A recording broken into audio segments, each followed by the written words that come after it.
मरो है जोगी मरो, मरो मरण है मीठा, तिस मरणी मरो, जिस मरणी गोरख मरी दीठा।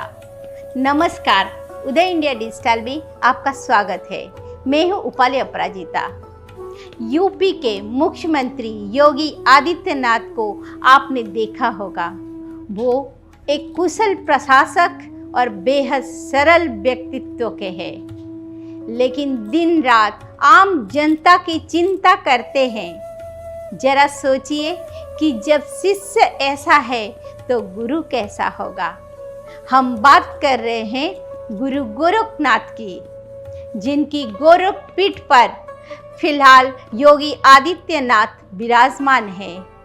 गुरु गोरखनाथ वो प्रबल व्यक्तित्व है जिन पर भारत की भक्ति परंपरा की बुनियाद टिकी हुई है। गोरखनाथ नहीं होते तो ना कबीर होते, ना ही नानक होते, ना दादू, ना वाजिद, ना फरीद और ना ही मीरा। भारत की संपूर्ण भक्ति संत परंपरा गोरख की कर्जदार है। गोरख ने परम सत्य को प्राप्त करने के लिए जिन विधियों की तलाश की वो अद्भुत है। मनुष्य के अंतर्मन को जगाने के लिए गोरख ने जितने आविष्कार किए वो उनसे पहले किसी ने नहीं की थी। गुरु गोरखनाथ पौराणिक नहीं बल्कि ऐतिहासिक व्यक्तित्व है। उनका जन्म वैशाख पूर्णिमा को हुआ था, लेकिन किस साल हुआ था यह अज्ञात है।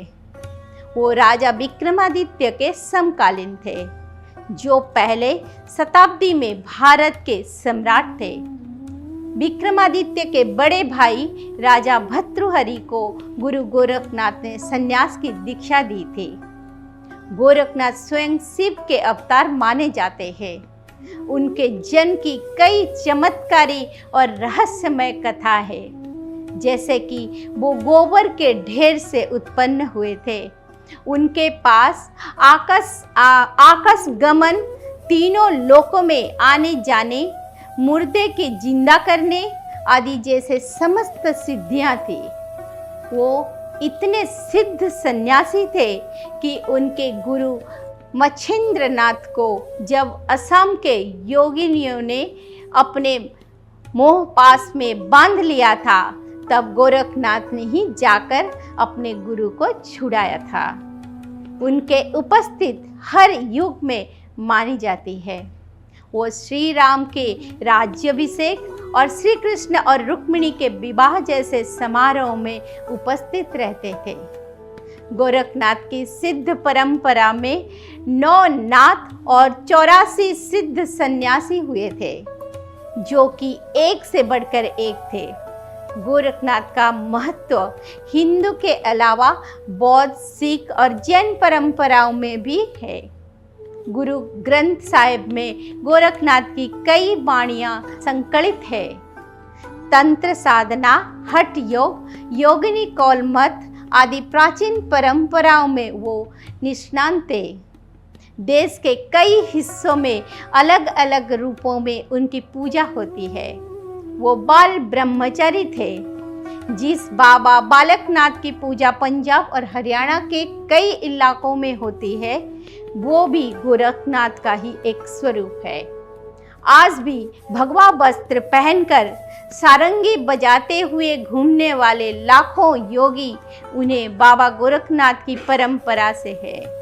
लेकिन गोरख बाबा की सबसे बड़ी देन है भारतीय दार्शनिक परंपरा।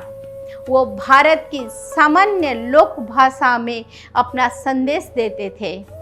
इसीलिए यूपी, बिहार, असम, बंगाल, मध्य प्रदेश, राजस्थान आदि इलाकों में गोरख के पद सुने हुए और गुनगुनाते जाते हैं। गोरख ने स्पष्ट शब्दों में कहा है कि जीवन एक खेल है, इसको खेल से ज़्यादा मत सोचो। यदि जीवन के इस खेल में रम गए तो समझो उलझ गए। नाते, रिश्ते, बंधन, मोह को बस नाटक समझकर जियो। अभिनय करते रहो, सदा चैतन्य रहो। कभी ना भूलो कि तुम शरीर नहीं, परमात्मा के अंश हो। तुम्हें अपनी आत्मा रूपी चादर को संभाल कर रखना है और उसे मैला नहीं होना देना। यही तुम्हारी पहली और आखिरी जिम्मेदारी है। बाकी सब अभिनय है। जिससे जो भूमिका प्राप्त हुई है वो अच्छी तरह निभाओ और निकल जाओ। जैसे कि रामलीला में कोई राम बनता है तो कोई रावण, तो कोई हनुमान, लेकिन मेकअप उतरने के बाद वापस अपने संसार में लौट आता है। ऐसे ही संपूर्ण संसार है। इसीलिए जहाँ पूरी दुनिया में जीने की कला सिखाई जाती है, वहाँ गोरख मरने की कला बताते हैं। वो कहते हैं, मरो हे जोगी मरो, मृत्यु को मत भूलो, सहज रहो सरल रहो, ज़्यादा उलझो मत।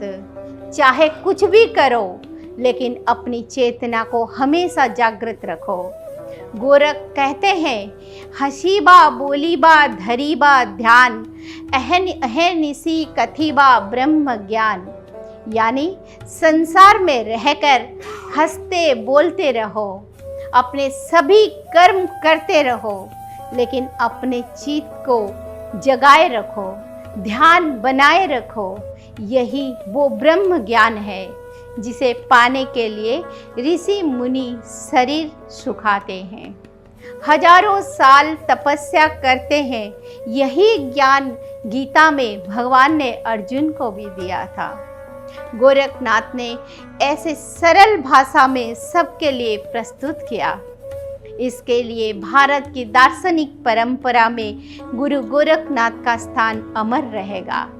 जय बाबा गोरखनाथ।